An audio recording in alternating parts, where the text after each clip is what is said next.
Buenos días, chicas y chicos. Hoy vamos a ver el seminario número 6, en el que vamos a estar charlando sobre los mecanismos que se ponen en marcha para mantener la homeostasis de la respuesta inmune innata y adaptativa, ya sea antimicrobiana y antitumoral. En la segunda parte de la clase vamos a estar charlando sobre la tolerancia hacia antígenos propios. Esto quiere decir cómo nuestro sistema inmune aprende a reconocer nuestros antígenos propios y diferenciarlos de los extraños, y en aquellos casos en donde hay rupturas de estos mecanismos o alteraciones en los mismos que lleva justamente a fenómenos de autoinmunidad. Este seminario es muy particular porque justamente permite integrar todos los seminarios anteriores, de tal forma que vamos a tener una visión integrada totalmente de la respuesta inmune. Bueno, entonces vamos a comenzar a charlar sobre la homeostasis de la respuesta inmune innata antimicrobiana y nos vamos a enfocar en la regulación del sistema del complemento, de los neutrófilos y de los macrófagos. Con respecto al sistema de complemento, recuerden que se trata de un conjunto de proteínas séricas que se activan en forma de cascada, y esto hace que se genere toda una serie de mediadores que van a contribuir con la respuesta inflamatoria, y no solamente eso, sino que es una cascada amplificadora. Entonces, es por eso que diversos mecanismos van a controlar la activación del sistema de complemento, y de esta forma además impiden la activación sobre las células del hospedador. De esta forma podría estar el sistema de complemento reconociendo lo que sería una célula propia de una célula extraña. Un punto clave que debemos entender en cuanto a la regulación del sistema del complemento es cómo se activa en forma de cascada, es evitar que se active desde el primer componente o bien regular puntos claves que están involucrados en la generación de mediadores inflamatorios. Entonces, ¿cuáles serían esos puntos claves? Y la C3 convertasa, ya sea de la vía clásica o de la vía alterna. Entonces, en esta diapositiva estamos viendo un conjunto de mediadores solubles que están relacionados con la inhibición del sistema del complemento. El primer componente es C1 inhibidor y, como su nombre lo indica, inhibe la activación de C1Q. Básicamente, como muestra el dibujo en el panel derecho, lo que hace es que disocia a C1R y a C1S de C1Q, de tal forma que queda inhibida la capacidad de C1Q de escindir a C4 y a C2. Otro factor es el factor de unión a C4, también llamado C4BP, que nuevamente, como su nombre lo indica, une a C4B de tal forma que bloquea la formación de la C3 convertasa de la vía clásica. Y otro punto interesante es que actúa como un cofactor para que pueda posteriormente actuar el factor I. Subrayen factor I porque vamos a volver sobre este factor en un ratito. Otro factor soluble que participa es el factor H. Este factor tiene la capacidad de unirse a las superficies del hospedador. En realidad se une a altos contenidos de ácidos siálicos, y en general las células de mamíferos contienen altos residuos de ácidos siálicos. Por lo tanto, sería una forma de poder distinguir entre células propias y microorganismos. Una vez que se une, lo que hace es se une a C3b, de tal forma que evita la formación de la C3 convertasa de la vía alterna. Y nuevamente este factor H también puede actuar como un cofactor para que posteriormente actúe el factor I. Aquí tenemos entonces al factor I, que es el siguiente que sigue en la lista, en donde va a escindir a C3b y C4b. En particular, en el caso de C3b, dijimos que necesitaba como cofactor al factor H. Si ustedes prestan atención, en el panel derecho tienen un esquema, un dibujo, donde se observa el factor H que está unido a C3b, y esto permite que se una al factor I de tal forma que escinde a C3b en otros subproductos con menor actividad. De la misma forma actuaría C4BP, que actúa como cofactor en el caso de C4. Y además hay otros cofactores que se llaman CR1, MCP y MCP, que los vamos a ver en la diapositiva siguiente, ya que se tratan de mediadores de reguladores de membrana. El último en nuestra lista es el inactivador de anafilotoxinas, que lo que hace es escindir residuos de arginina terminales de C3A y de C5A, de tal forma que generan fragmentos con una actividad muchísimo menor que los originales. Con respecto a los inhibidores del sistema del complemento, ahora vamos a ver aquellos que están asociados a membrana. Y en particular, tanto CR1, DAF como MCP1 tienen como características generales de que los tres unen tanto a C3b y C4b. Y en líneas generales lo que hacen es o inhiben la formación de la C3 convertasa o aceleran la degradación de las C3 convertasas que ya están ensambladas. Entonces, veamos ahora cada ejemplo en particular. CR1 entonces se une a C3b y C4b e inhibe la formación de la C3 convertasa de ambas vías, tanto de la clásica como la de alterna. Y además lo que hace es actúa como un cofactor, de tal forma que permite que el factor I pueda inactivar a C3b y C4b. El factor DAF, también llamado factor acelerador de degradación, lo que hace es se une también a C3b y C4b e inhibe la interacción tanto con C4b y con C2 y de C3b con el factor B. O sea que lo que está impidiendo básicamente es que se ensamblen las C3 convertasas de ambas vías, tanto de la vía clásica o de la vía alterna. Y no solamente eso, cuando ya están ensambladas también lo que hace es acelerar justamente la disociación de las mismas. En el panel derecho ustedes tienen esquemas representativos de los que les estoy diciendo. El otro factor, MCP, también llamado CD46, también se une entonces a C3b y a C4b depositados sobre las células propias, y lo que hace es que las torna susceptibles a la inactivación por el factor I. Es un cofactor para el factor I. Hay ciertas síndromes, como es el caso del síndrome urémico hemolítico, que es causado por la bacteria Escherichia coli O157, que se ha visto que mutaciones tanto en MCP como también mutaciones en el factor H, lo que lleva es a una desregulación del sistema del complemento y que ciertos pacientes sean más susceptibles a este tipo de infecciones. Les cuento esto para resaltar justamente la importancia de la regulación del sistema del complemento. El último factor se trata de CD59 y lo que hace es inhibir el ensamblado del complejo de ataque lítico. Otro punto de control de la respuesta inmune innata son justamente los neutrófilos. Estuvimos viendo a lo largo de estos seminarios que los neutrófilos van a ser reclutados masivamente a focos infecciosos y por su potencial destructivo van a tener que ser eficientemente removidos del tejido inflamado. Más de 70.000 millones de neutrófilos son liberados normalmente por día desde la médula ósea a la circulación, y justamente los neutrófilos expresan una notable potencial microbicida. En una articulación, por ejemplo, en líquido sinovial de una articulación inflamada, puede llegar hasta tener 100 millones de neutrófilos por mililitro. Por lo tanto, dado el potencial microbicida que presentan, van a tener una capacidad también de lesionar tejidos propios. Esto generaría un daño colateral. De ahí la importancia en el control de los mismos. Un punto crucial del control de la respuesta inflamatoria es que los neutrófilos van a poder ir por apoptosis. La apoptosis es una forma de muerte celular con características muy particulares, donde en primer paso la membrana citoplasmática permanece intacta, por lo que el contenido celular no es liberado al medio exterior. Esto hace que justamente los DAMPs permanezcan dentro de estos cuerpos apoptóticos.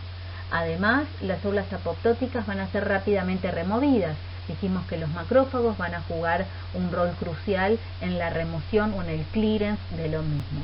Y por último, que es una muerte, un tipo de muerte celular genéticamente es un programa muy flexible. Esto hace que, por ejemplo, el neutrófilo tenga un rango de muerte aproximadamente entre 12 y 48 horas. En estas microfotografías lo que estamos viendo son neutrófilos que fueron marcados con naranja de acriina. Es un colorante selectivo de ácidos nucleicos y que nos permite ver los núcleos en verde. Y además es una marcación con bromuro de tirio, que es un agente intercalante y nos permite ver la viabilidad de las células. Entonces estamos viendo como en el primer panel estamos viendo a los neutrófilos viables con sus núcleos polilobulados, y miren cómo entran en apoptosis, donde se forma prácticamente una bola brillante correspondiente a la condensación de la cromatina. En la última microfotografía lo que estamos viendo es una célula fagocítica teñida, donde está fagocitando los cuerpos apoptóticos que se están viendo en azul. Por lo tanto, los macrófagos van a ser los responsables de realizar la depuración, el clearance de los cuerpos apoptóticos. Es como si fuesen los grandes basureros del sistema inmune, van a fagocitar entonces estos cuerpos apoptóticos. Actualmente está caracterizada cómo es este portal de fagocitosis, qué moléculas participan, cómo se forma este sitio en particular para la fagocitosis de los cuerpos apoptóticos. Y esto es una señal para que a su vez el macrófago quede activado en un perfil antiinflamatorio. Y eso va a hacer que el macrófago quede produciendo citoquinas antiinflamatorias, en particular interleuquina 10 y TGF-beta. Entonces, los macrófagos no siempre van a quedar activados en un perfil inflamatorio, sino que al final de la respuesta inflamatoria, cuando justamente los neutrófilos están muriendo por apoptosis, ahí eso va a ser la señal para que el macrófago quede en un perfil antiinflamatorio. Así que acá tenemos una doble estrategia. Por un lado, la remoción de los cuerpos apoptóticos, bien, y por el segundo lugar, esa constituye una señal para que quede activado en un perfil alternativo. Vale la pena también aclarar que hay otras células que no son del sistema inmune que también pueden hacer fagocitosis, como fibroblastos, células musculares, células trofoblásticas, obviamente con una menor eficiencia que lo realiza el macrófago, ya que no son profesionales. Aquí entonces estamos viendo una secuencia de remoción de células apoptóticas. Esta célula apoptótica va a ser reconocida a través de ligandos específicos, en particular la fosfatidilcerina es el principal ligando que permite el reconocimiento de células apoptóticas por parte de los fagocitos, y actualmente se encuentran caracterizadas otras señales, así como también los receptores. Les decía que forman en realidad un portal de fagocitosis, de tal forma que una vez que son fagocitados, el macrófago entonces queda activado en un perfil alternativo y se caracteriza por producir interleuquina 10 y TGF-beta. Un punto importante que hay que entender es que defectos en la fagocitosis de células apoptóticas podría estar asociada justamente a procesos autoinmunes. ¿Por qué es esto? Bueno, se generaría un proceso de que se llama necrosis secundaria, en donde las células apoptóticas, al no ser removidas, finalmente logran liberar de todas formas su contenido al medio extracelular. Y dentro de ese contenido tenemos DAMPs, ¿sí? Patrones moleculares asociados al daño. Y esto hace entonces que se perpetúe el proceso inflamatorio de tal forma que genera daño. Particularmente entonces alteraciones en la fagocitosis de los macrófagos, por ejemplo, se ha visto en procesos de autoinmunidad y en particular en el caso de lupus eritematoso sistémico. Hoy en día ya sabemos claramente que los macrófagos pueden diferenciarse en distintos perfiles y el mismo macrófago a lo largo del proceso inflamatorio puede cambiar su perfil. Originalmente se habían llamado, los pueden encontrar con el nombre de M1 y M2, haciendo analogía a TH1, TH2. La realidad es que hoy en día se ha visto que hay un degradé más amplio en los perfiles de activación. Nosotros nos vamos a focalizar básicamente en el perfil clásico, que es el que estuvimos viendo asociado a respuestas inflamatorias cuando se activan en presencia de PAMPs y por citoquinas inflamatorias con su acción antimicrobiana. Luego vimos recientemente el perfil alternativo, también llamado M2, el cual los agentes inductores es interleuquina 4, interleuquina 3, interleuquina 10, por señales se inducen por células apoptóticas, el mintos, células tumorales, prostaglandina E2 y glucocorticoides, y su acción se asocia a la producción de interleuquina 10 y TGF beta. Por último, hay un patrón que se llama reparador tisular, que está involucrado justamente en el proceso de cicatrización, donde los agentes inductores es interleuquina 4, interleuquina 13, interleuquina 10, también por células apoptóticas, el minto, células tumorales, prostaglandina E2, glucocorticoides, y además de producir interleuquina 10 y TGF beta, producen componentes de la matriz extracelular. Este es un perfil que se ha estudiado bastante en el último tiempo, ya que el proceso de cicatrización en sí mismo comienza ni más ni menos como una respuesta inflamatoria. Luego tiene una fase de proliferación y la última que correspondería entonces a la fase de cicatrización.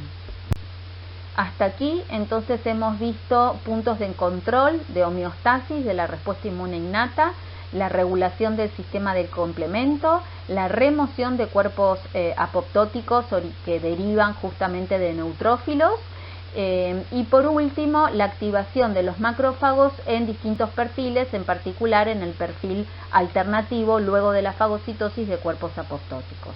Ahora vamos a pasar a los puntos de control de homeostasis de la respuesta inmune adaptativa.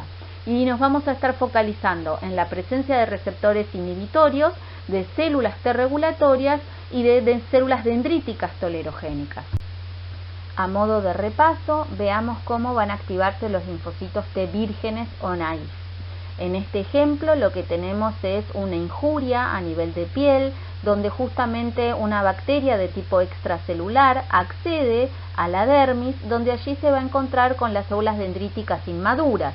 Estas son las células de Langerhans. Estas células entonces van a activarse en respuesta a los PAMPs y a respuesta a citoquinas inflamatorias. Va a disminuir la expresión de E-caderina, que la sostiene fuertemente a la dermis, y va a comenzar a migrar hacia el ganglio linfático regional. Ya dijimos entonces que las células dendríticas justamente constituyen el nexo entre la respuesta inmune innata y la respuesta inmune adaptativa. Durante este proceso de migración hacia el ganglio linfático, las células dendríticas maduran y justamente durante este proceso sufren una serie de cambios tanto a nivel fenotípico como funcional. Durante este proceso entonces aumenta la expresión de moléculas del complejo mayor de histocompatibilidad, aumenta la expresión de CCR7, cuyos ligandos se encuentran expresados en la zona paracortical del ganglio, aumenta la capacidad así de presentarle a las células T naïf. De esta forma, esta célula dendrítica, que originalmente era una célula muy buena procesadora, ahora se va a convertir en una célula muy buena presentadora de antígenos. Esta célula dendrítica va a ingresar en vía linfática en la zona paracortical del ganglio, donde allí va a encontrarse con los linfocitos T vírgenes. Allí los linfocitos T vírgenes habían entrado a través de las HEB, las vénulas de endotelio alto, ya que presentan CCR7 y CD62L, y van a buscar a chequear su antígeno específico sobre la célula dendrítica. Aquí en el ganglio linfático regional, los linfocitos T para activarse van a necesitar dos señales. La primera viene dada por el reconocimiento antigénico, y esto consiste en que su TCR va a reconocer específicamente la molécula de histocompatibilidad junto con el péptido antigénico específico. La segunda señal para continuar su activación viene dada por el reconocimiento de las moléculas coestimulatorias. El linfocito T expresa en forma constitutiva CD28 y va a reconocer en la célula dendrítica madura las moléculas coestimulatorias CD80 y CD86. A partir de allí, entonces, este linfocito T va a sufrir lo que se llama expansión clonal, donde justamente una célula madre va a dar lugar a células hijas exactamente con la misma especificidad.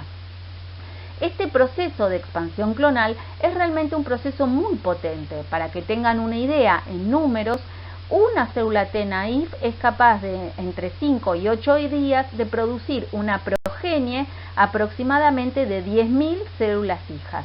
O sea que estamos hablando realmente de un proceso muy especializado y muy potente.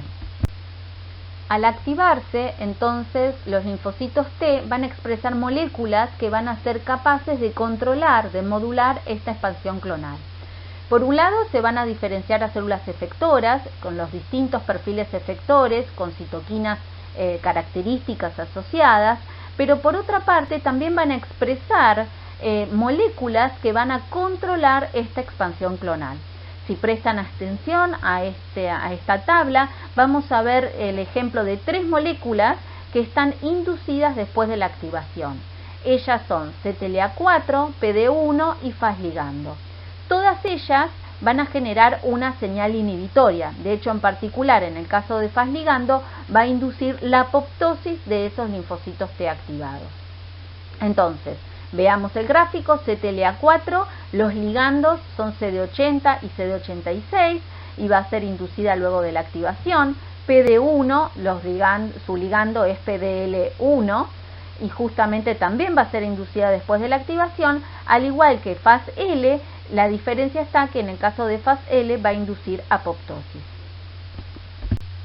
Veamos en particular cómo es el control a través de CTLA4.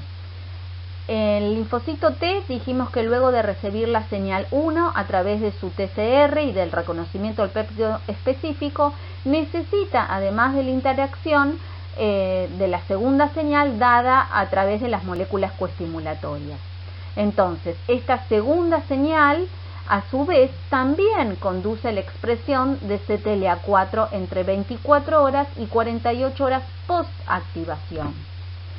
CTLA4 lo que va a hacer es suprimir la activación de los linfocitos T a través de 2 mecanismos. Por un lado, CTLA4 tiene mayor afinidad por las moléculas coestimulatorias y es por ello que desplaza a CD28, privando entonces a la célula T de la señal estimulatoria. Y por el otro lado, CTLA4 también transduce una señal inhibitoria hacia el linfocito T. Por supuesto, se han visto que mutaciones, entonces el CTLA4 lleva a manifestaciones de autoinmunidad, ya que constituye uno de los principales puntos de control, de freno de la respuesta de linfocitos T. Otro punto de control, de freno de la respuesta T es PD1. Esta molécula se expresa entonces en la superficie de los linfocitos T y cuando interacciona con su ligando, que puede ser el ligando PDL1 o PDL2, inhibe entonces la señalización a través del TCR. También inhibe la señalización por CD28, de tal forma que controla la proliferación T y además inhibe la producción de citoquinas y afecta la sobrevida de los linfocitos T. Por lo tanto, nuevamente, mutaciones en PD1 llevaría a manifestaciones de autoinmunidad. Se ha visto en infecciones crónicas y en cáncer una expresión alta y sostenida de PD1 en las células T de memoria. En particular, las células cuando entran en senescencia, esto es un proceso de envejecimiento, las células dejan de proliferar pero se mantienen vivas. Aumenta entonces la expresión de PD1. Entonces, si quisiésemos restaurar la funcionalidad, ¿representaría la interacción de PD1 PDL1 una oportunidad terapéutica? ¿El bloqueo de esa interacción permitiría inhibir entonces ese punto de chequeo? Efectivamente, los anticuerpos monoclonales actualmente son de uso terapéutico. fue revolucionario la introducción de los anticuerpos monoclonales como agentes biológicos para el tratamiento de distintas enfermedades. Que pueden ser ya sean dirigidos hacia citoquinas, por ejemplo, o en este caso lo que se está buscando es inhibir los frenos de la respuesta inmune. Estamos sacando los frenos de la respuesta inmune. Entonces, en particular en el caso de PD1, esto constituye una doble estrategia. Por un lado, a nivel de ganglio linfático, donde justamente cuando interacciona la célula dendrítica con el linfocito T, estaríamos evitando la respuesta inhibitoria del linfocito T. O sea que está permanentemente encendida la respuesta efectora. Y por otra parte, también a nivel del microambiente tumoral, porque se ha visto que muchas células tumorales, como estrategia de evasión de la respuesta inmune, aumentan los ligandos de PD1, o sea, aumenta la expresión de PDL1. Entonces, a nivel local, también estaríamos evitando que las células T estén inhibidas. Les decía que la introducción de los anticuerpos monoclonales para el uso terapéutico realmente fueron revolucionarios. La técnica original, en realidad de obtención de anticuerpos monoclonales in vitro, la desarrolló Cecil Milstein y Kohler, que les valió el premio Nobel en medicina, y a partir de allí se ha avanzado enormemente en el diseño de nuevos anticuerpos y en la humanización de los mismos para tratamiento terapéutico. En este caso lo que estamos viendo es un trabajo del 2015 donde se utilizó el nivolumab para el tratamiento de melanoma. Si ustedes ven en estas gráficas, luego de 18 meses, el nivolumab aumenta significativamente la sobrevida en comparación con el tratamiento con decarbazina, que es un quimioterapéutico. Es más, si ven estas fotografías, realmente son muy impresionantes, como luego de 90 días mejoran notoriamente las lesiones. Del mismo modo que existe una estrategia para inhibir el freno del linfocito T a través de PD1, también podríamos estar pensando el bloqueo a través de CTLA4. ¿Es una oportunidad terapéutica? Obviamente que se desarrollaron anticuerpos monoclonales anti-CTLA4, y esto que estamos viendo aquí es un trabajo del año pasado, el 2019, donde se estudió luego de varios meses el tratamiento combinado tanto de el nivolumab y de ipilimumab, que justamente es el anticuerpo anti-CTLA4. Si ustedes ven en forma combinada, la curva en verde aumenta un 52% la sobrevida de los pacientes. Más aún, la toxicidad asociada, o sea, los efectos adversos, que son más que nada rash, prurito, alteraciones gastrointestinales o endocrinopatías, en forma individual es de un 25% y combinada es de un 50%. Realmente este nuevo tipo de terapia ha sido revolucionaria. Actualmente lo que hay más evidencia es el melanoma, sin embargo ya se están usando en muchos otros tipos de cáncer.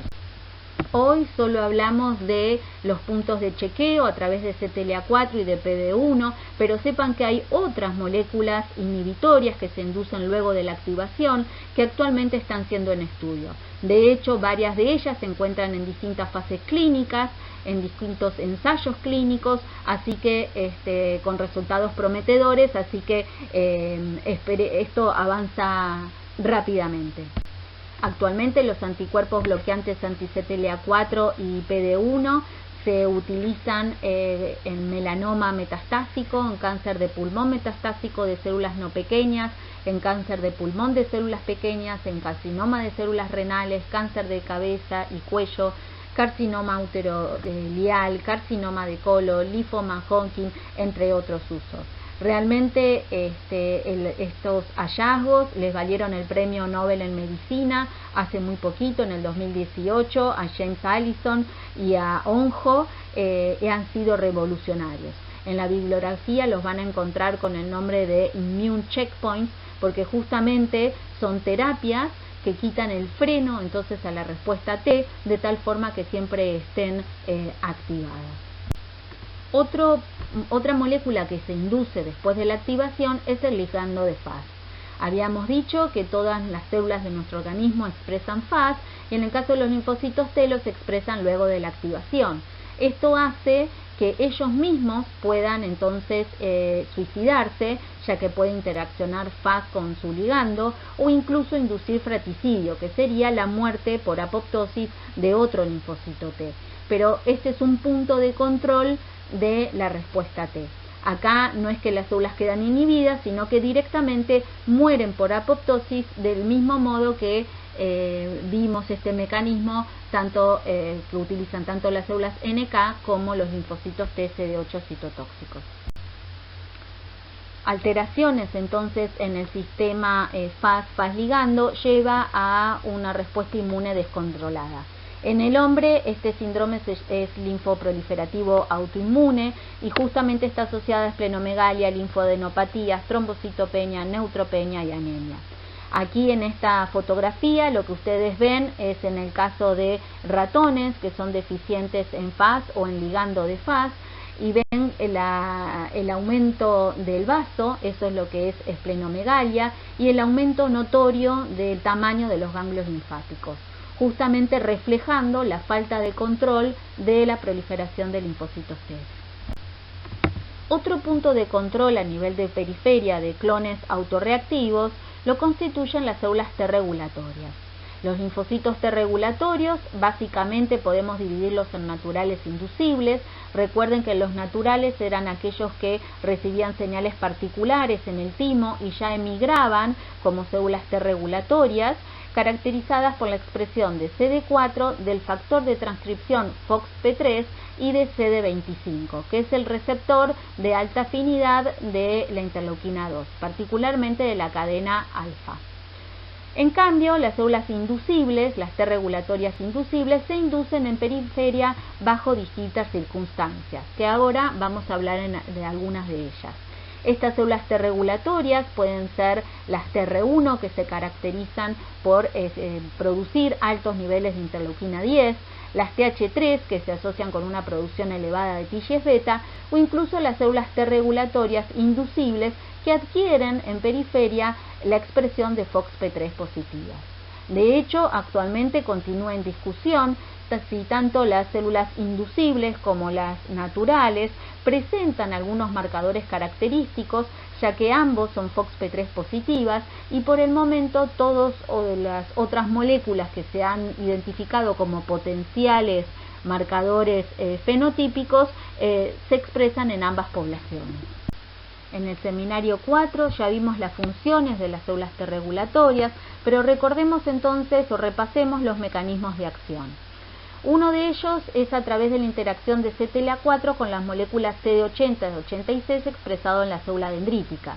Esta interacción induce en la célula dendrítica una disminución en CD80 y CD86, induce la expresión de IDO. IDO significa indolamina 2,3-dioxigenasa. Es una enzima que cataboliza el triptofano, un aminoácido esencial, y no solamente eso, sino que durante la degradación del triptofano se generan intermediarios que son tóxicos para la proliferación de los linfocitos T. Y por otra parte, esta interacción de CTLA4 con CD80 y 86 también lleva a la apoptosis de la célula dendrítica, de tal forma que estaría frenando el inicio o la activación de linfocitos T vírgenes. Otro mecanismo es a través de la producción de granzimas que induce apoptosis en la célula dendrítica.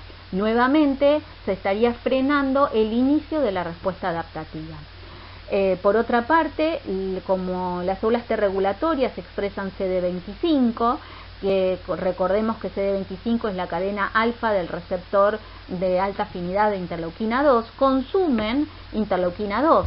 De hecho, esto fue uno de los principales problemas que retrasó su identificación in vitro, porque justamente in vitro se morían por la ausencia de interleuquina 2.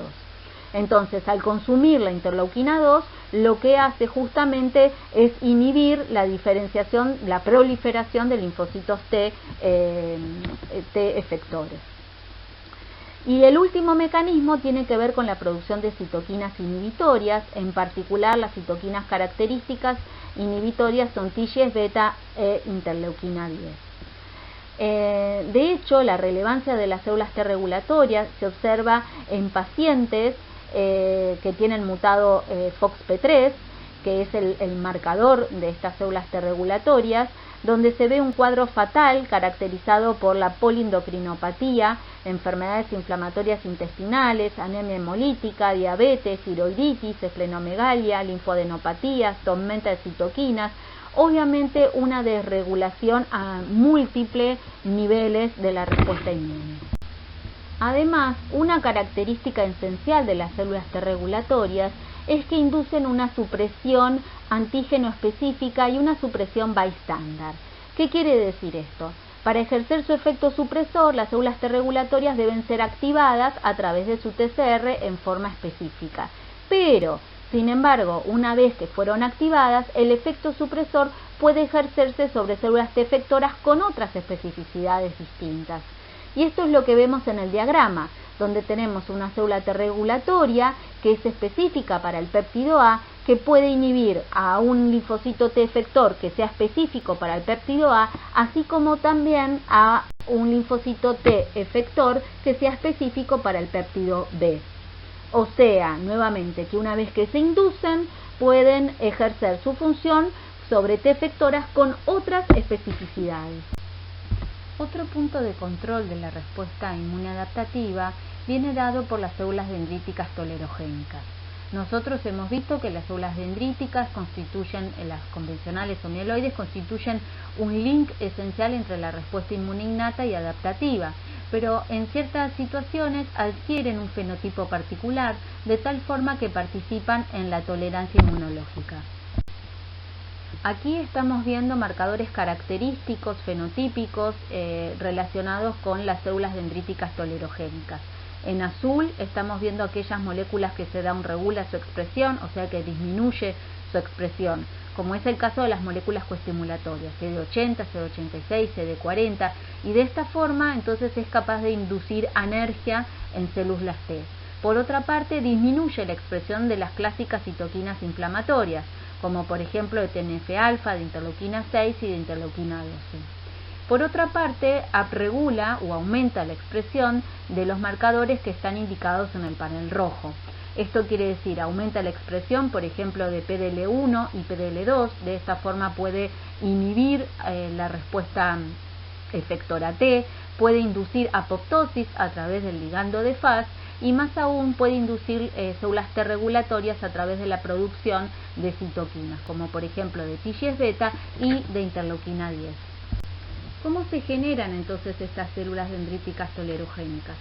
Se ha visto in vivo que en algunas situaciones las células inmaduras pueden capturar y procesar antígenos propios y migrar hacia los ganglios linfáticos regionales, pero llegan con un fenotipo particular.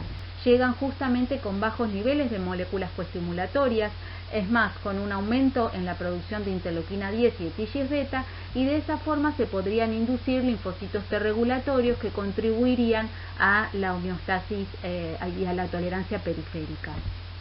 Aquí estamos viendo 4 grupos distintos de compuestos que pueden inducir células tolerogénicas. Les decía, uno de ellos es las citoquinas, a través, por ejemplo, de interleuquina 10, de TGF-beta y TSLP, que es la linfopoyetina de estromatímico. También por agentes químicos, por distintos tipos de drogas, por moléculas orgánicas, como es el caso de la vitamina D3, del BIP, que es el péptido vasointestinal vasoactivo, y de la producción de inmunoglobulinas intravenosas, e incluso por otros factores. La realidad es un abanico bastante importante que puede inducir estas células tolerogénicas, que realmente son muy relevantes, ya les decía, no solamente en la inducción de células T regulatorias, sino también en controlar la respuesta efectora T. Hasta aquí entonces hemos visto puntos de control de la respuesta inmune innata y de la respuesta inmune adaptativa que llevan justamente a la homeostasis de la respuesta inmune. o sea, como luego de determinado proceso, por ejemplo, infeccioso, el sistema inmune vuelve a su estado fisiológico.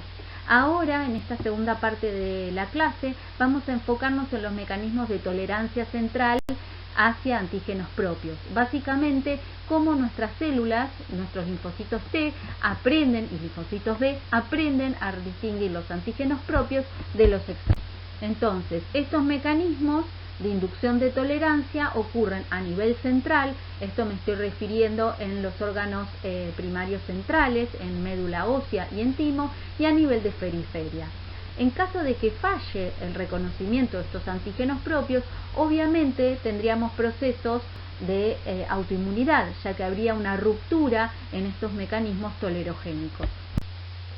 Para entender entonces los mecanismos de tolerancia central, en el caso de los linfocitos T, tenemos que entender que en el transcurso de la ontogenia T, en el timo, se generaron centenares de millones de clones T diferentes. Y esto es lo que se conoce como repertorio T y representa la gran diversidad de TCR.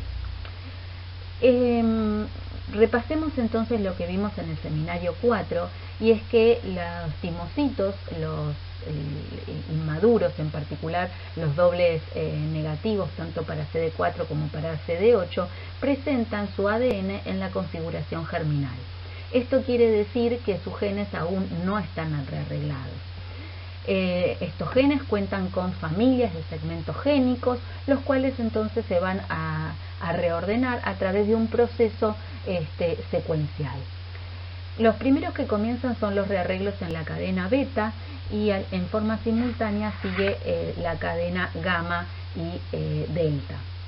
En general, como la mayoría de los timocitos rearreglan exitosamente la cadena beta, es por eso que la mayoría van a presentar un TCR que sea alfa-beta, y en mucha menor proporción los que son gamma-delta. Entonces, en un primer momento se rearregla la cadena beta. Esto significa que un segmento D se ubica con un segmento J, se reordenan. Esto es un proceso guiado por secuencias de recombinación específicas, en donde participan también un complejo de recombinasas, RAC1 y RAC2 y ligasas, que van a hacer el corte y en el palme a nivel de ADN. Este ADN comprendido en el medio se pierde, o sea que no hay marcha atrás de la posibilidad de otro rearreglo. Y el otro punto interesante es que RAC1 y RAC2, justamente este complejo está encendido durante la ontogenia, durante la maduración de los linfocitos T. Una vez entonces que están rearreglados los segmentos D y los segmentos J, se van a ubicar, van a sufrir un nuevo rearreglo para ubicarse con un segmento B al azar. Ahora sí, con su porción constante, este DNA rearreglado, lo que se denomina proceso de recombinación somática, va a transcribirse y a traducirse a nivel proteico. Ahí va a asociarse con una cadena alfa sustituta y constituye lo que se llama un pre-TCR. Este pre-TCR se expresa en la superficie celular, va a sufrir unas rondas, unos ciclos de proliferación, es el linfocito T, y luego va a comenzar con los rearreglos de la cadena alfa. En el caso de la cadena alfa también está codificada por familias de segmentos génicos, pero solamente por dos familias, las B y las J. Va a ocurrir nuevamente una recombinación somática, y ahora sí ese TCR queda expresando las cadenas alfa y la cadena beta.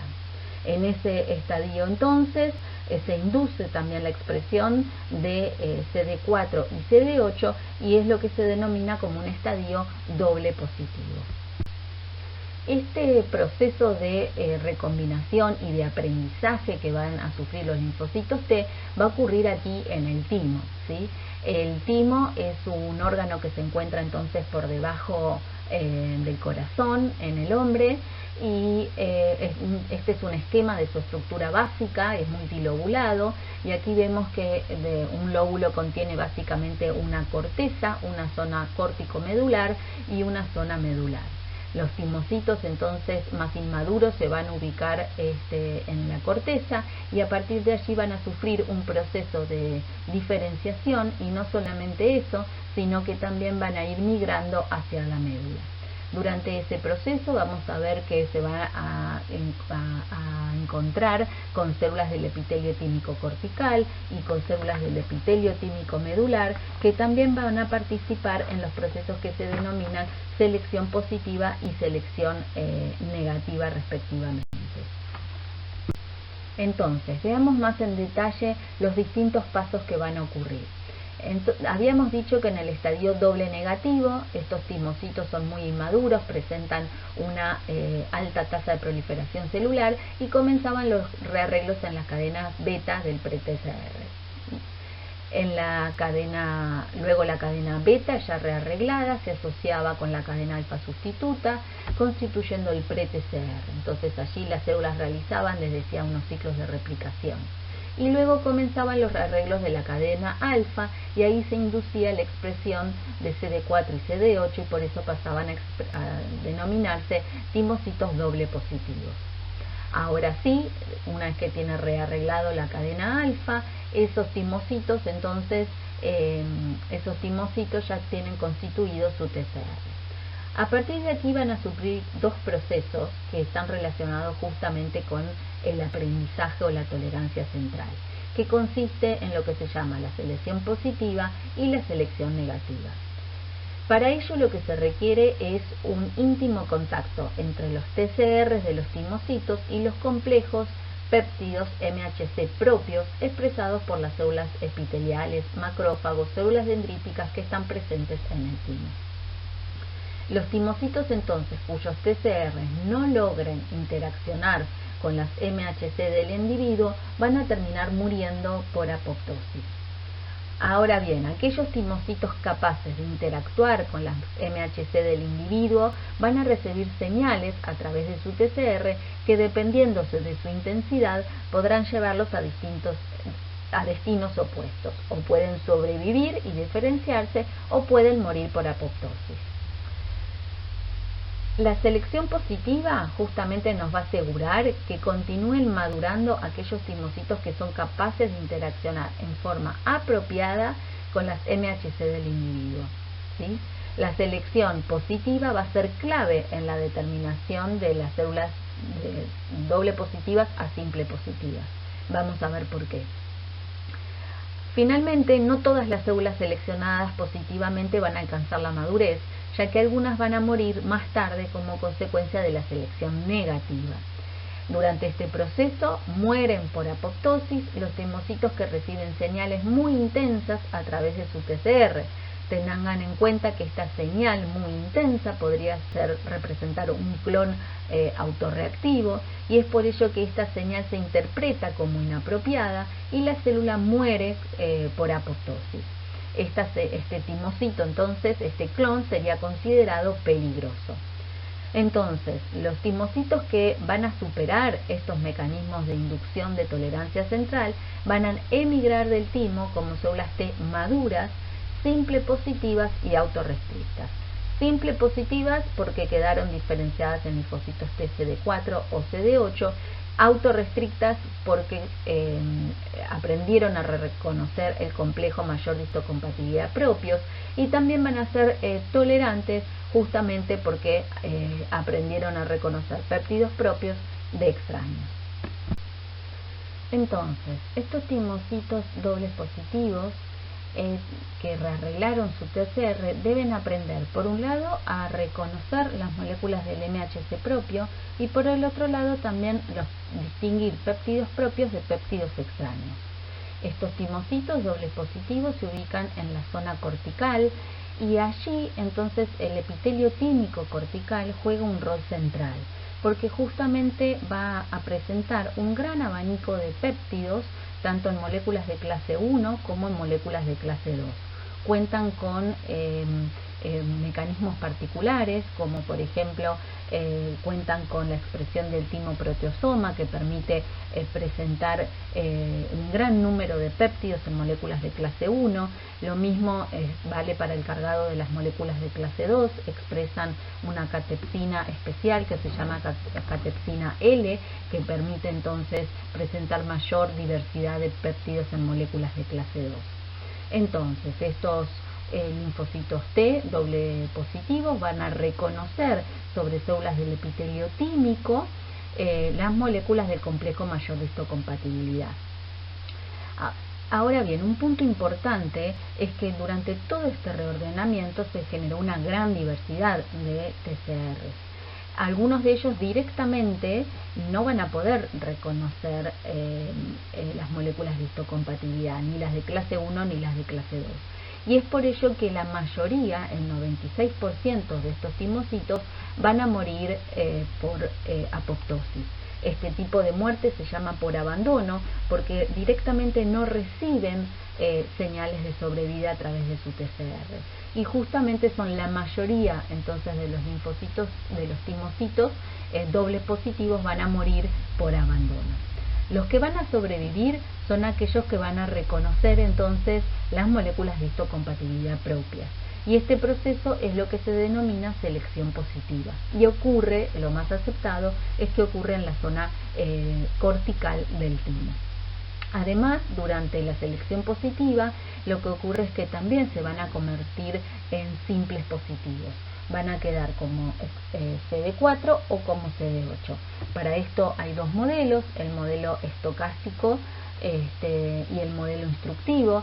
En particular, el modelo instructivo lo que propone es que si reconoció la molécula de histocompatibilidad de clase 1, entonces va a quedar expresando CD8 y deja de expresar CD4. Si reconoce el péptido antigénico en moléculas de MHC de clase 2, entonces queda expresando CD4 y deja de expresar CD8. Ahora bien, todos aquellos timocitos que sobrevivieron a la selección positiva van a pasar por una nueva selección que se llama selección negativa. Aquí entonces van a morir nuevamente por apoptosis los timocitos que reciben señales muy intensas a través de su TCR, luego de interaccionar con las moléculas MHC con el péptido propio, ya que sería considerada como peligrosa. Esa célula entonces, esa señal se interpreta como peligrosa, ya que podría reconocer con alta intensidad péptidos propios, entonces podría escapar a periferia un potencial clon autorreactivo. Este tipo de selección, la selección negativa, está a cargo por las células del epitelio tímico medular y también por células dendríticas que se encuentran allí en la médula, encargadas entonces de presentar también péptidos propios. Ahora bien, yo les estoy diciendo que lo que determina entonces el destino de un timocito es la señal que recibe a través de su TCR, pero esta señal puede ser una señal tanto de muerte como de sobrevida. ¿Cómo se puede explicar esto? Bueno, y aquí lo que tenemos es el modelo de la avidez, que permite justamente entender la intensidad de la señal que está recibiendo a través de su TCR. La avidez va a depender de dos factores, uno de la afinidad del receptor y otro de la densidad de moléculas, o sea, del número de moléculas que se expresa. En una primera situación en donde este timocito, por ejemplo, ni siquiera reconoce las moléculas de histocompatibilidad propias, entonces directamente la interacción es nula. No hay señal a través de su TCR. Y esto es lo que ocurre en la muerte por abandono, cuando dijimos que mueren el 96% de los timocitos. Sigamos en el otro extremo, cuando hay una gran afinidad por el receptor y además expresado en una alta densidad de moléculas por el timocito, lo que ocurre entonces es que la señal que va a recibir a través de su TCR va a ser de muy alta avidez.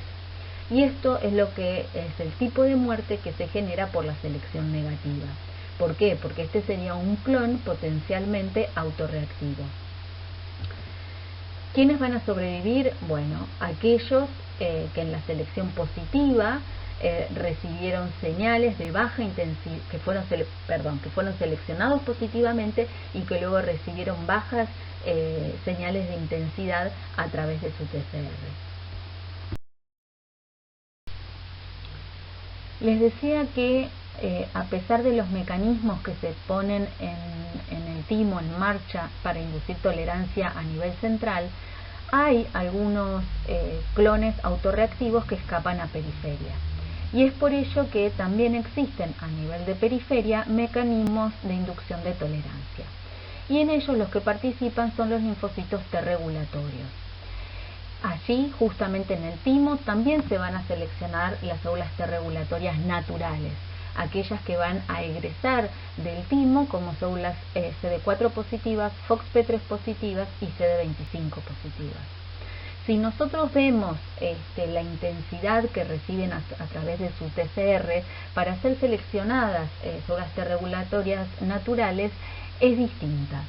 En la selección positiva reciben señales a través de su TCR, pero de una intensidad alta. Esta intensidad resulta intermedia entre las necesarias para la selección positiva y la negativa.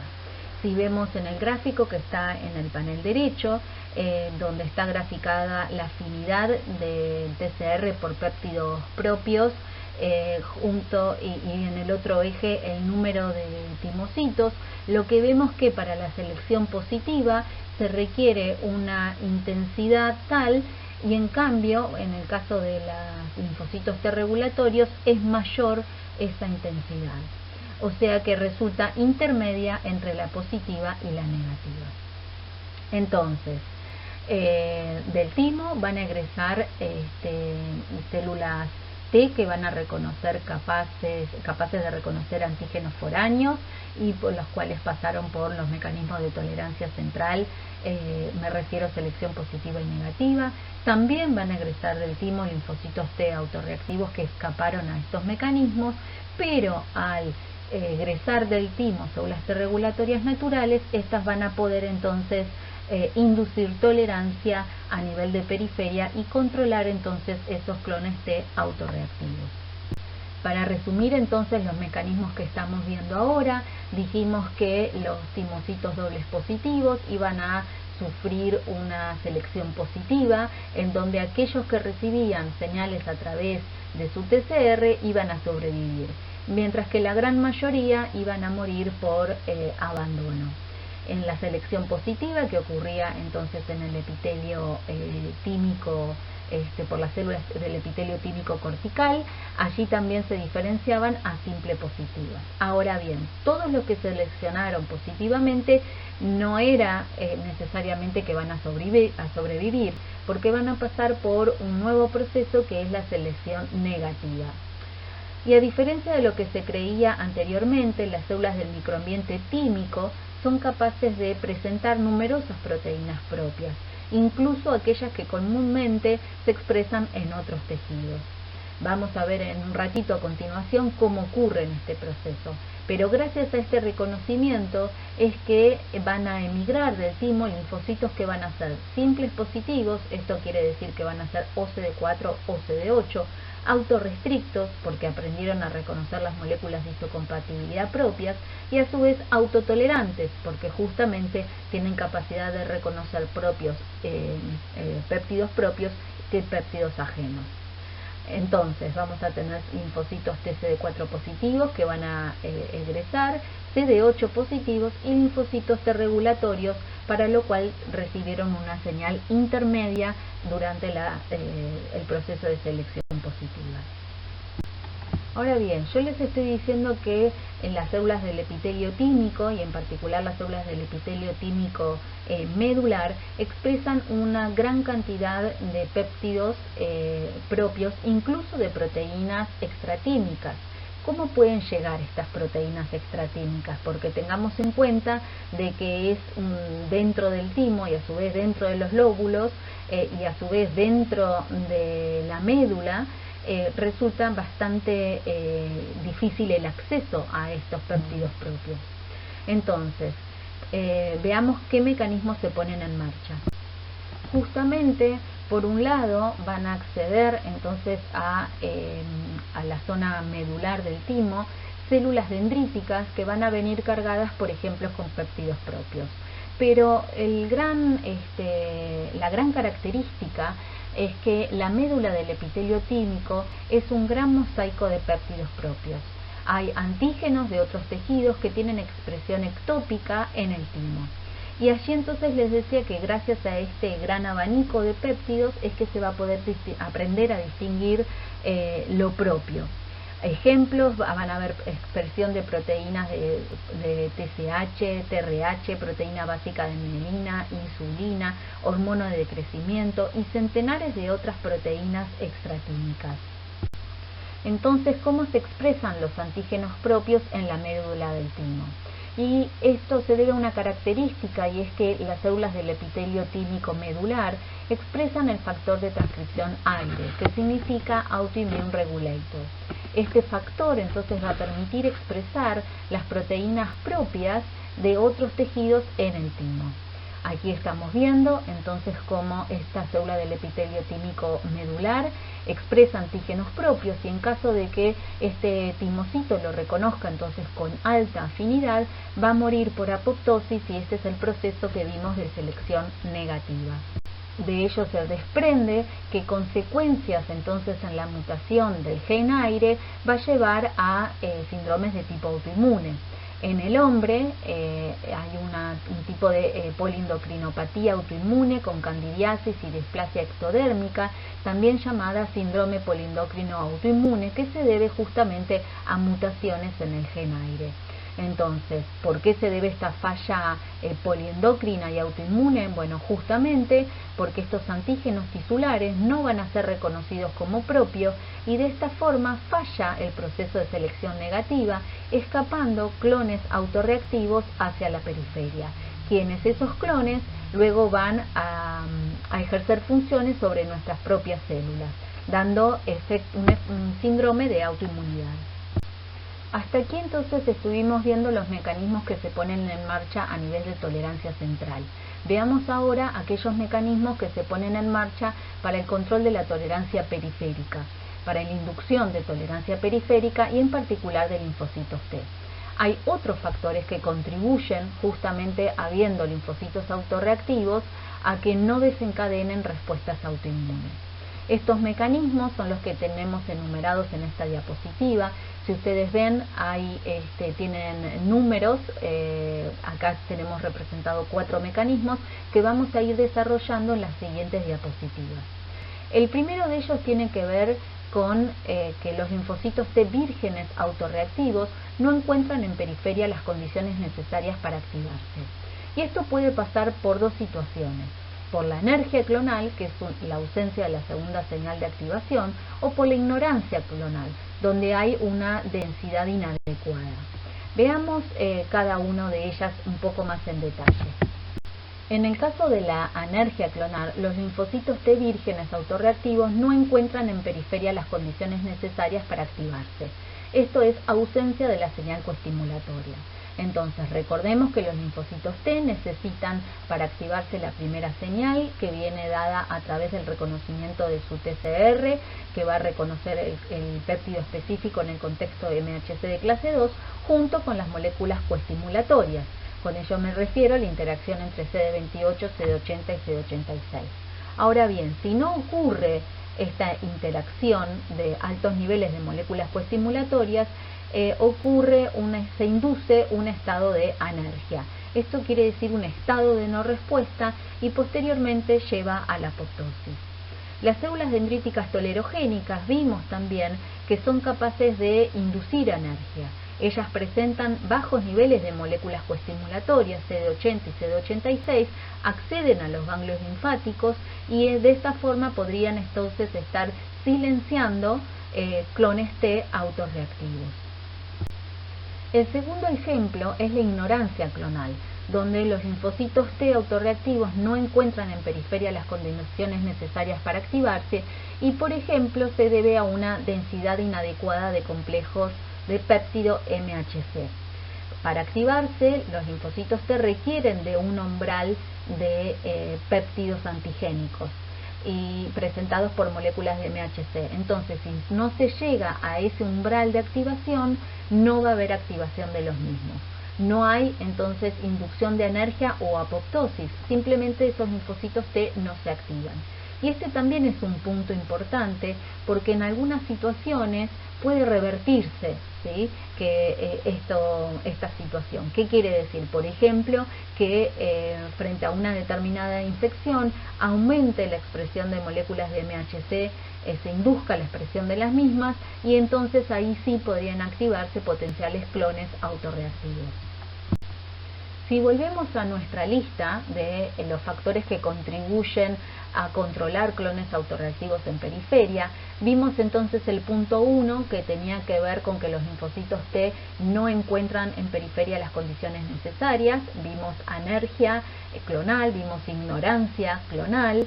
El segundo punto tiene que ver con que los linfocitos autorreactivos se activan en periferia, pero son inhibidos, y acá ya estuvimos hablando de estos mecanismos inhibitorios. Por ejemplo, a través de los puntos de chequeo, como a través de receptores inhibitorios como CTLA4 y PD1, PDL1. Otro ejemplo que vimos es a través de las células T regulatorias, ya sean las naturales, las inducibles o incluso otras regulatorias que son FOXP3 negativas. Otro ejemplo es la de lesión clonal a través del sistema Fas y Fas ligando, que también ya vimos. Y el último tiene que ver con la presencia de sitios de inmunoprivilegio, en donde justamente no siguen las mismas reglas que cualquier otro tejido. Veamos entonces ahora la tolerancia central y periférica de los linfocitos B hacia antígenos propios. De forma análoga para lo que vimos con la tolerancia central de linfocitos T, en el transcurso de la ontogenia B que ocurre en médula ósea, se van a generar centenares de millones de clones B diferentes. Y es por ello que también van a sufrir un proceso de selección tanto en médula ósea como en vaso. Recordemos entonces que los genes de las cadenas pesadas y de la cadena liviana en los linfocitos Pro-B se encuentran en su configuración germinal. También, en forma análoga a lo que vimos para los T, están constituidos por familias de segmentos génicos, las cuales van a reordenarse para generar entonces la expresión del BCR. Los primeros rearreglos comienzan en la cadena pesada y en este estadio, que en realidad se llama estadio Pro-B, comienzan primero los rearreglos en la cadena de J, donde nuevamente participa la recombinasa RAC1, RAC2 y además las ligasas, en particular la ligasa 4. Además, recuerden que este proceso está guiado también por secuencias de señales de reconocimiento y además que estos cortes y empalmes a nivel de DNA no son precisos. Eso hace, por ejemplo, que se agregue nucleótido N o nucleótido P, por ejemplo, por la TDT o la terminasa terminal. Y esto, por lo tanto, aumenta aún más la diversidad. Entonces, una vez que están los genes DJ, este primer rearreglo, luego se van a ocurrir un nuevo rearreglo a nivel de DNA, se van a rearreglar con un gen B, de tal forma que la zona variable entonces de la cadena pesada ya queda rearreglada.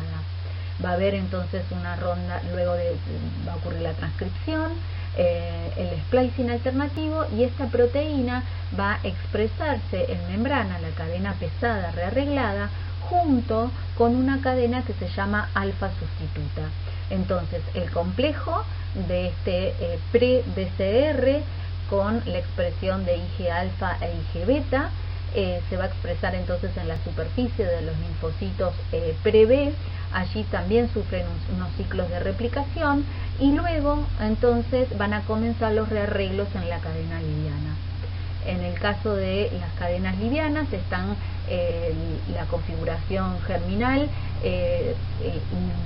incluye dos familias de segmentos génicos, los B y los J, que luego de rearreglarse, de sufrir el proceso de recombinación somática, también entonces va a ocurrir la transcripción, la traducción y finalmente va a quedar ensamblado el BCR.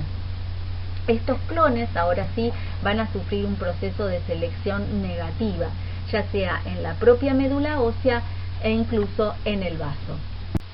Aquí entonces tenemos resumido el desarrollo y la maduración de los linfocitos B.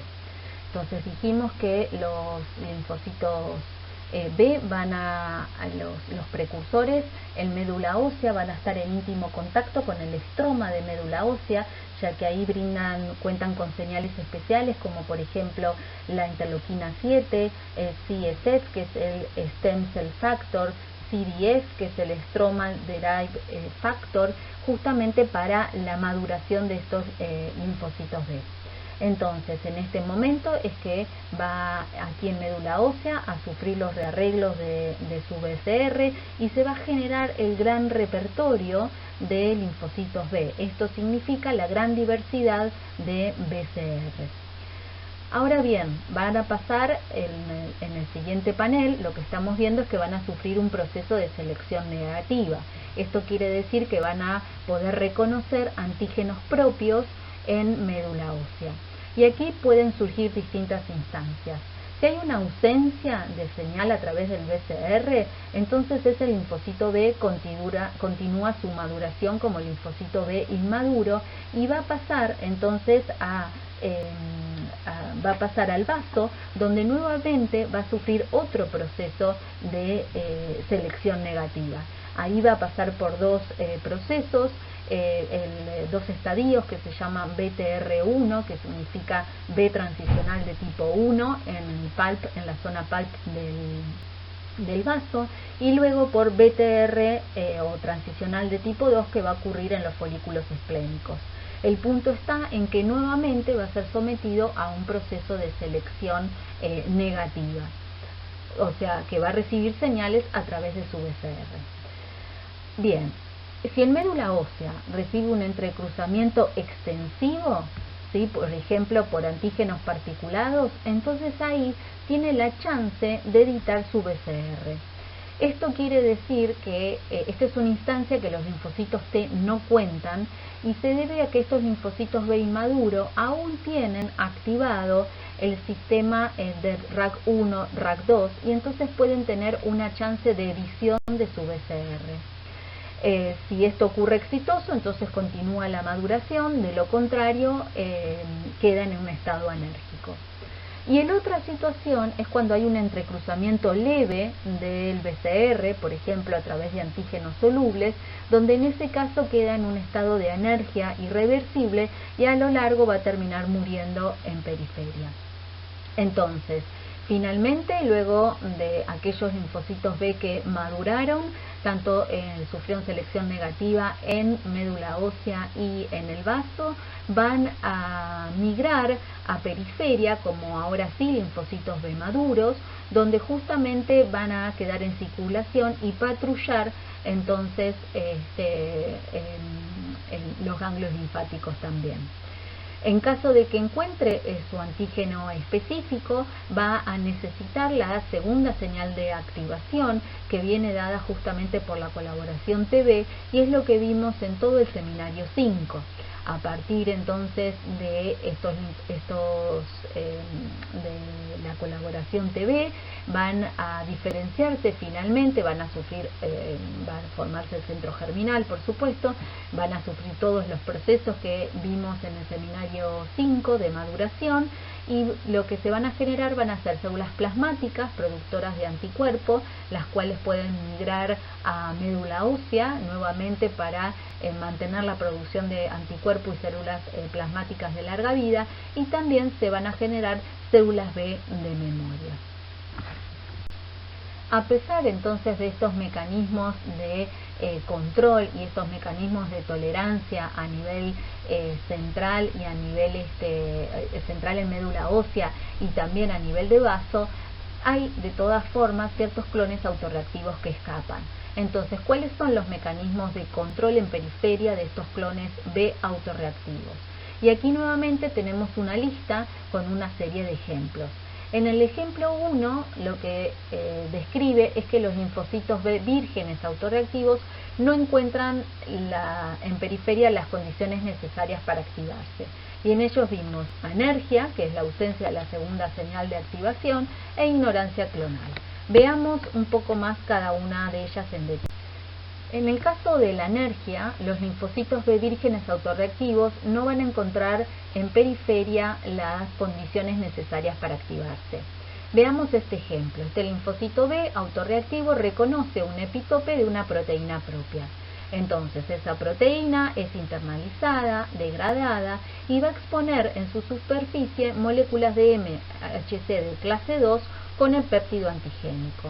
Ahora bien, para continuar la diferenciación de este linfocito B necesita la colaboración de un linfocito T, pero tengamos en cuenta que nuestros linfocitos T aprendieron a reconocer lo propio de lo extraño en el timo, por lo tanto, esos clones autorreactivos están eliminados. Esto significa que este linfocito B va a faltarle la colaboración con el T de tal forma que no va a poder continuar con su activación ni maduración. Otra forma entonces de no encontrar las señales suficientes en periferia para activarse es, por ejemplo, un ineficiente entrecruzamiento de receptores.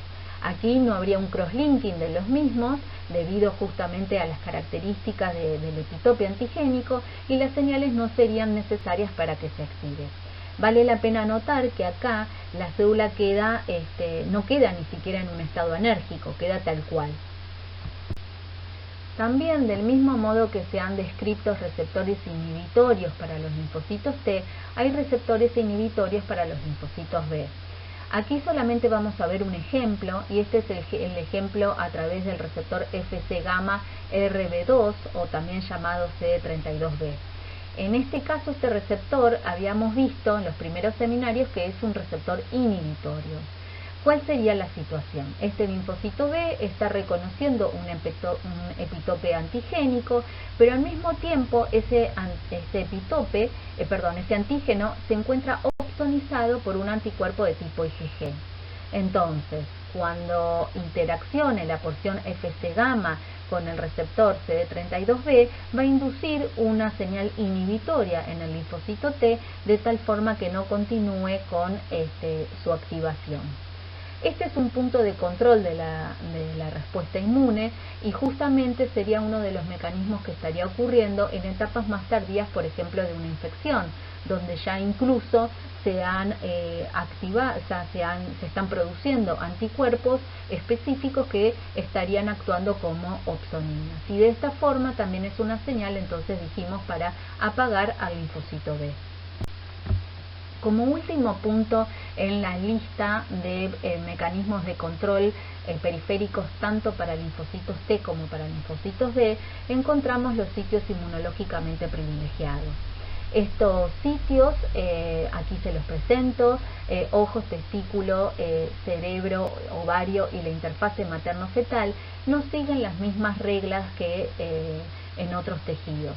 Si ustedes prestan atención, estos sitios están relacionados netamente con la preservación de la especie, por lo tanto, evolutivamente, desde un punto de vista darwiniano, son extremadamente importantes y es de ello que cumplen, que se genera una barrera inmunológica, se genera una respuesta inmunológica distinta.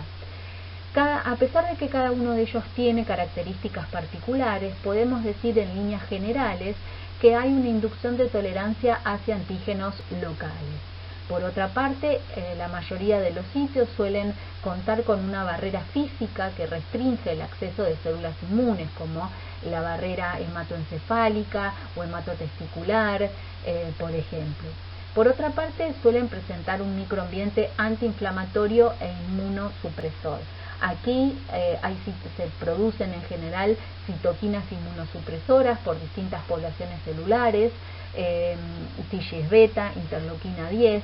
Estas propias citoquinas también a su vez pueden venir de células T regulatorias que van a ser reclutadas selectivamente hacia esos sitios. Por otra parte, estos sitios suelen tener una alta expresión de FAS ligando para controlar potenciales células efectoras que pudiesen ocasionar un daño. Y por otra parte hay ciertos antígenos que son secuestrados. Esto quiere decir que no tienen acceso, no pueden ser reconocidos, y esto se debe a que tienen un bajo o nulo drenaje linfático. Como ejemplo, nosotros en la cursada también tomamos la interfase materno-fetal, que ustedes van a encontrar en la página de la materia un video donde también profundizamos sobre este tipo de sitio inmunológicamente privilegiado.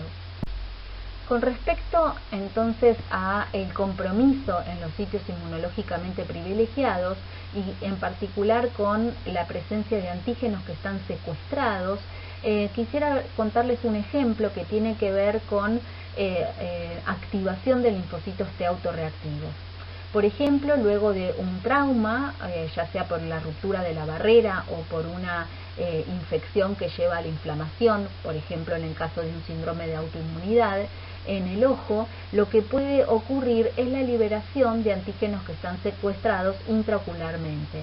Estas proteínas antigénicas entonces se estarían liberando de tal forma que pueden ser tomadas por células dendríticas, de tal forma que pueden acceder a los ganglios linfáticos regionales y allí activar a linfocitos T autorreactivos. Estos antígenos secuestrados no fueron expuestos en el timo en la selección negativa, y es por ello que sí o sí se van a generar clones T autorreactivos.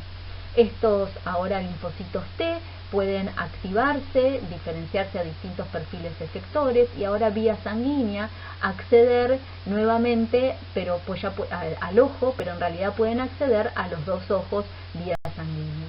Y allí entonces es lo que van a mediar el daño tisular. Entonces, resumiendo, hasta acá nosotros estuvimos viendo mecanismos de inducción de tolerancia, tanto a nivel central como periféricos, así como la regulación homeostática, o sea, cómo nuestro sistema inmune vuelve a su estado basal, por ejemplo, luego de una infección. En caso de que exista ruptura, ya sea de tolerancia y alteraciones en estos mecanismos homeostáticos, entonces habrá un reconocimiento y una activación de respuesta hacia antígenos propios. Ahí, en esa situación, tendríamos fenómenos de autoinmunidad, donde justamente tienen un 3% de incidencia a nivel poblacional. Hablar de enfermedades autoinmunes realmente nos llevaría un seminario entero. Y la realidad es que justamente es toda una especialización, así que aquí solamente nos vamos a remitir a ciertas características y ciertas generalidades. Por ejemplo, cuando hablamos de clasificación pueden ser órgano-específicas, como es el caso de diabetes de tipo 1, esclerosis múltiple, tiroiditis autoinmune, psoriasis, entre otras, o a nivel sistémico, donde, por ejemplo, tenemos el lupus eritematoso sistémico o la artritis reumatoidea. Hay otro grupo de enfermedades autoinmunes que está asociadas a defectos en un único gen. Estas en realidad son minoritarias. Algunos de los ejemplos ya los fuimos viendo a lo largo del seminario, como por ejemplo, si están mutaciones en el gen aire, recuerdan que era el autoimmune regulator, y esta proteína actuaba como un regulador transcripcional, permitiendo la expresión ectópica de centenares o miles de proteínas presentes en tejidos periféricos en células del epitelio tímico. La patología va a ser un síndrome autoinmune poliendocrino con candidiasis mucutánea, hipoparatiroidismo, insuficiencia adrenal, tiroiditis autoinmune, diabetes de tipo 1, y en general esto nos está reflejando todo el abanico de péptidos propios que justamente no están siendo reconocidos y de tal forma van a escapar de la van a escapar de la selección negativa clones autorreactivos. El mecanismo es lo que les estoy explicando, es la baja o nula expresión de numerosas proteínas de tejidos periféricos en el epitelio tímico, en particular en las células del epitelio tímico medular, lo que conduce a la selección negativa defectuosa y por lo tanto a la persistencia de células autorreactivas. Otro ejemplo que vimos asociado a factores autoinmunes también y a alteraciones en la homeostasis es CTLA4 y PD1. Estos puntos de chequeo dan distintas manifestaciones de autoinmunidad y justamente lo que está fallando es el control de la activación de los linfocitos T. También vimos como ejemplo mutaciones en FOXP3, en IPEX, que era esta poliendocrinopatía y enteropatía ligada al X, ya que falla la producción de células T regulatorias. Este síndrome realmente es muy poco frecuente y eso también nos da cuenta de la relevancia de las células T regulatorias ya desde el inicio de la tolerancia materno-fetal. Directamente desde la formación de la interfase materno-fetal. Es por eso que muchos de estos casos directamente no llegan al nacimiento. Y el último ejemplo que también vimos durante el seminario era de FAS ligando, que se asociaba a un síndrome linfoproliferativo autoinmune, ya que falla en el control de la expansión clonal, donde los linfocitos T entonces no estarían muriendo por apoptosis. Les decía que la mayoría en realidad de las enfermedades autoinmunes son de naturaleza multifactorial. En la diapositiva previa vimos las que son mutaciones en un único gen y realmente son todas, se encuentran en muy baja frecuencia. La mayoría son multifactoriales. ¿Qué quiere decir esto? Bueno, por un lado que hay un conjunto de genes que puede ser que estén afectados y además hay una serie de factores ambientales, infecciones, tratamientos con drogas, estrés, tabaquismo, que pueden justamente contribuir a estos procesos. Hay ciertos factores de riesgos en los procesos de autoinmunidad. Hay alelos de CMH de clase 2 que están asociados a enfermedades autoinmunes. Y esto se relaciona directamente con la presentación antigénica. Por ejemplo, en la artritis reumatoidea, el 90% de los pacientes con artritis reumatoidea severa expresan HLA DR4.1, DR4.4 o HLA DR1. Y esto se debe en particular a que hay una alta capacidad de presentar epitopes de colágeno, en realidad una secuencia aminosídica en particular, que encaja muy bien en los bolsillos o en los pockets de estas moléculas. Lo mismo se ve con el caso de la diabetes de tipo 1, donde hay una fuerte asociación con HLA de Q2 y de Q8, porque justamente hay una alta capacidad para presentar epitopes derivados de la insulina. Estos mismos genes de Q2 y de Q8 son los que se observan en los pacientes con enfermedad celíaca, que estos tienen una alta capacidad de presentar epitopes presentes en el gluten. Y lo mismo observamos con esclerosis múltiple, con ciertos alelos de clase 2 que tienen alta capacidad de presentar péptidos provenientes de la mielina. ¿Qué quiere decir esto? Tomemos por ejemplo el caso de la enfermedad celíaca. Todos los pacientes que son enfermedades celíacos, en realidad creo de todas las enfermedades expuestas acá, es la de asociación más fuerte, son de Q2 o de Q8, ¿sí? Salvo algún caso excepcional, pero la mayoría son de Q2 o de Q8. Esto no quiere decir que todas las personas que sean de Q2 o de Q8 sean celíacos, sino que a esta susceptibilidad genética se deben sumar otros factores. Por ejemplo, si el bebé fue alimentado con leche materna o leche maternizada, si tuvo infecciones por rotavirus a repetición, la frecuencia de las mismas, o sea, toda una serie de factores que va a hacer de que se desarrolle el proceso autoinmune. Entonces, esto quiere decir que no todas las personas que sean de Q2 o de Q8 van a tener celiaquía. Otros factores de riesgo en autoinmunidad son los factores ambientales. Este es el caso, por ejemplo, de mimetismo molecular, donde se generan clones T que van a reconocer antígenos específicos para un patógeno, pero por mimetismo, por parecido con antígenos propios, estos mismos clones T pueden justamente dañar células propias.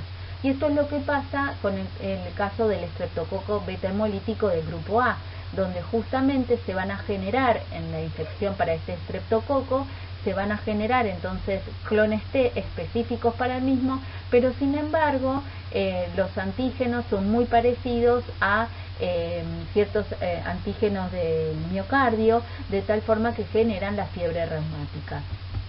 Y otro ejemplo es el spreading de epitopes.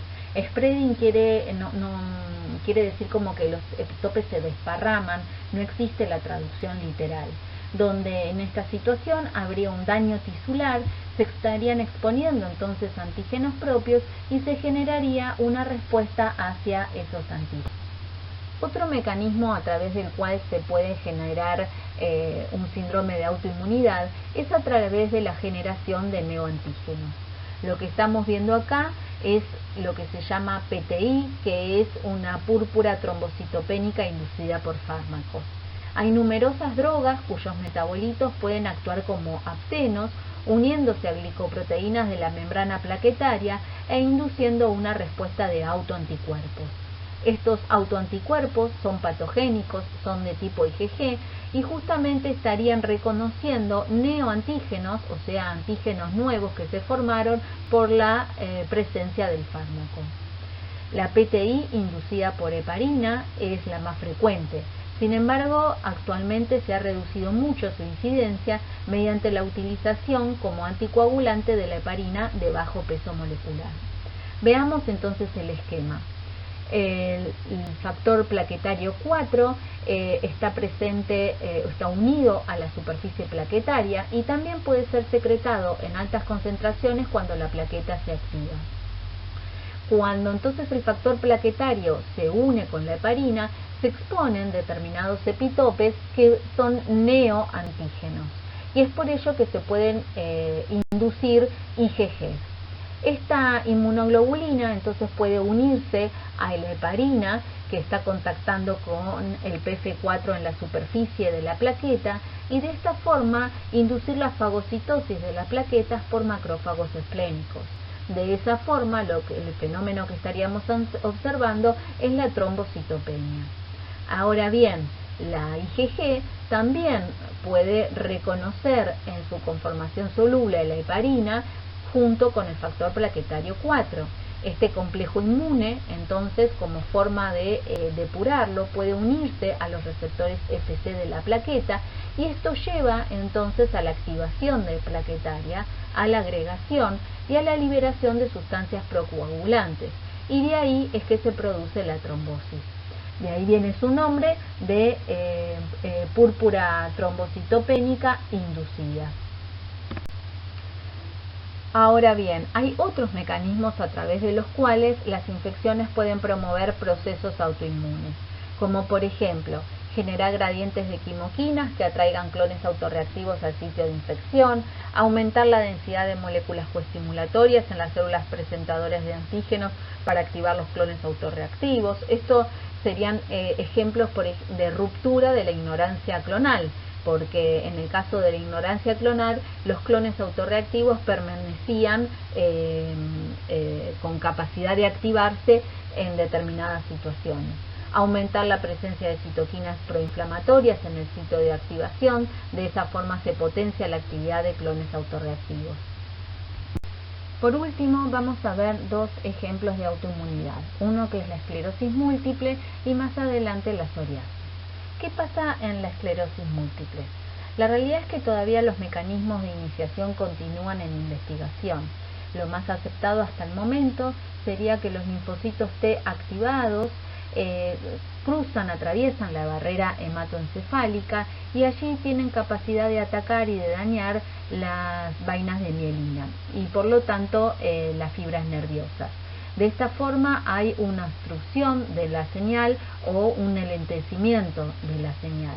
Más aún, estos daños pueden visualizarse a través de MRI, a través de resonancia magnética, donde se pueden visualizar procesos de cicatrización o incluso de placas que justamente reflejan que no pueden repararse el daño generado en la mielina.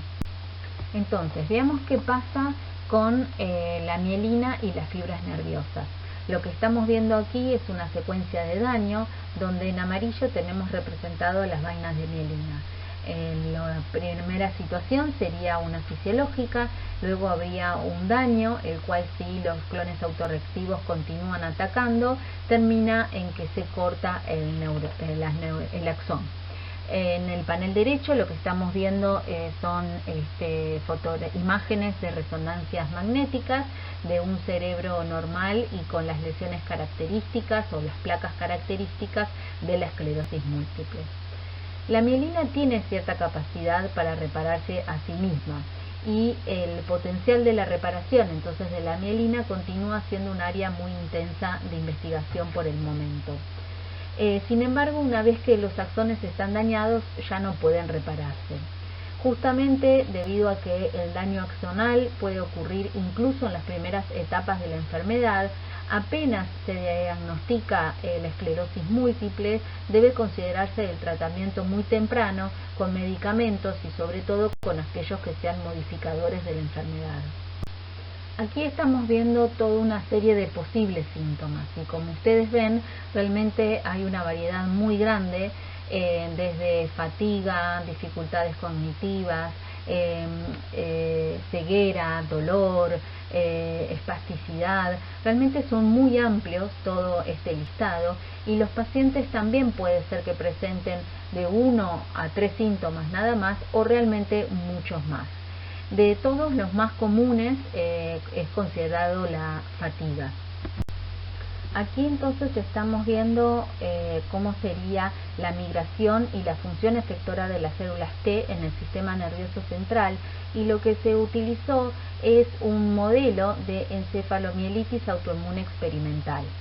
Entonces, después de la inmunización con antígenos de mielina y con justamente con adyuvantes, las células dendríticas lo que ocurriría es que se van a activar en los ganglios linfáticos regionales, se van a activar por la presencia de receptores TOL y por la presencia de péptidos derivados de la mielina, de tal forma que esos linfocitos T vírgenes van a generar células efectoras. Estas pueden ser tanto del perfil de tipo TH1 como de tipo TH17. Estas células efectoras van a ingresar al torrente sanguíneo y de allí se dirigen hacia el sistema nervioso central. Se produce entonces la ruptura de la barrera hematocefálica, lo que permite el reclutamiento además de otras células inflamatorias al sistema nervioso central. Entonces, las células T efectoras que ingresan encuentran sus antígenos de mielina y se reactivan, además de que pueden activarse también a través de células de la microglia. Esto hace como resultado que se recluten nuevas poblaciones celulares y no solamente esto, sino que haya producción de proteasas, de glutamato, de especies reactivas del oxígeno y también de otros citotóxicos que van a promover justamente el daño a la mielina. El daño en particular de la vaina de mielina que va a rodear los axones va a ser seguido entonces por el daño axonal y esto es lo que lleva al deterioro neurológico. El último ejemplo que vamos a ver es el de la psoriasis.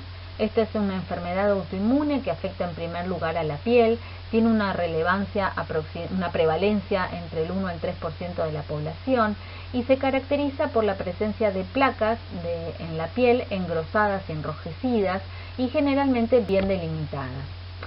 Si nosotros vemos la histología, se caracteriza por una hiperplasia de la piel, lo que se llama acantosis, y presencia de un infiltrado inflamatorio.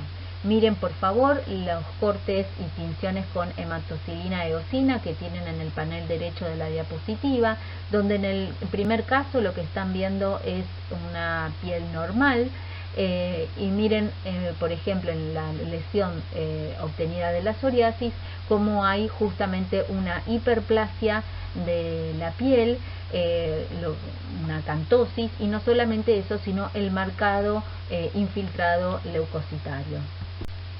Con respecto a la patogenia de la psoriasis, las células Th17 cumplen un rol central. El mecanismo propuesto hasta el momento sería que determinados autoantígenos, muchos de ellos que se han identificado, junto con determinados estímulos que pueden ser traumas o infecciones, determinados medicamentos o la liberación de ciertas citoquinas como interleuquina 1 alfa, lleva a la activación de las células dendríticas residentes locales. Allí entonces habría una liberación de TNF-alfa, interleuquina 6 y TGF beta, pero en particular la liberación de interleuquina 23. Esta citoquina va a tener un rol central en expandir a las células residentes Th17 y células de memoria Th17 residentes. Estas células van a producir entonces interleuquina 17, interleuquina 21 y 22, que van a contribuir con la remodelación epidermal. A su vez, estas células dendríticas también van a migrar a los ganglios linfáticos regionales, donde van a inducir justamente un patrón de tipo Th17, las cuales a su vez van a ser reclutadas hacia los sitios de lesión. Dentro de esta remodelación epidermal, también no solamente proliferan las células epidermales, sino que proliferan los queratinocitos, que a su vez quedan liberando citoquinas inflamatorias.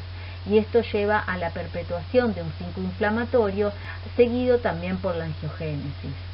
Más aún, sabemos que el patrón de tipo Th7 se asocia a un reclutamiento masivo de neutrófilos, que va a contribuir a su vez con el daño tisular observado. Actualmente hay una serie de tratamientos monoclonales, con anticuerpos monoclonales de uso terapéutico, que realmente están dando muy buenos resultados, y aquí solamente les dejo una lista a modo ilustrativo de los que se están utilizando hasta el momento. Muchas gracias y seguimos en contacto para los próximos seminarios.